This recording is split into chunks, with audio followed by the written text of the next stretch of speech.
जय माता दी। प्रिय मित्रों, आश्विन मास की शुभ नवरात्रि के चतुर्थ दिवस में माँ कुष्मांडा के बारंबार चरणों में प्रणाम निवेदित करते हुए माँ कुष्मांडा के पावन स्तोत्र का पाठ करते हैं। जिस स्तोत्र के पाठ मात्र से ही सभी विघ्नों का खंडन होता है, वह केवल शुभ ही शुभ फल की प्राप्ति होती है। आइए प्रारंभ करें। ओम देवी कुष्मांडायै नमः।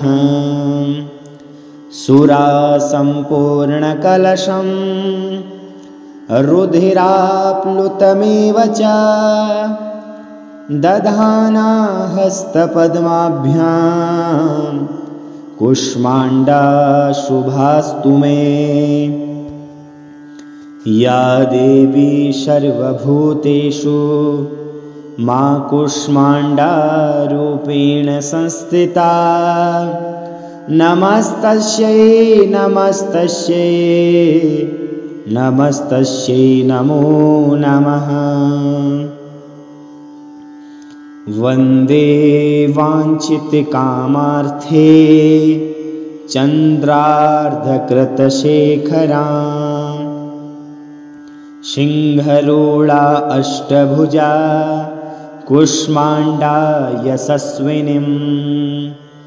भास्वरभानुनिभाम् आनहत स्थितां चतुर्थदुर्गा त्रिनेत्रां कमण्डलूचापबाणपद्मसुधा कलश चक्रगदा जपवटीधरां पट्टाम्बरपरिधानां कामनीयां मृदुहास्या नानालङ्कारभूषितां मञ्जीरहारकेयूर किङ्किणीरत्नकुण्डलमण्डितां प्रफुल्लवदनाचारु चिबुकां कान्तकपोलां तुगं कुचां कोमलाङ्गी स्मरे मुखी श्रीकटिनिम्ननाभिनितम्बिनीं।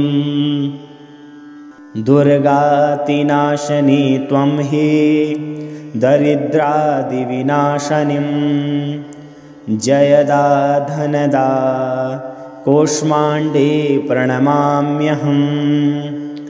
जगन्माता जगत्कर्त्री जगदाधाररूपिणीं चराचरेश्वरे कुष्माण्डे प्रणमाम्यहं। त्रैलोक्यसुन्दरी त्वं हि दुःखशोकनिवारिणीं। परमानन्दमये कुष्माण्डे प्रणमाम्यहम्। हंसरै मे शिरः पातु कुष्माण्डे भवनाशिनीं। हंसरे मे शिरः पातु कुष्माण्डे भवनाशिनीं।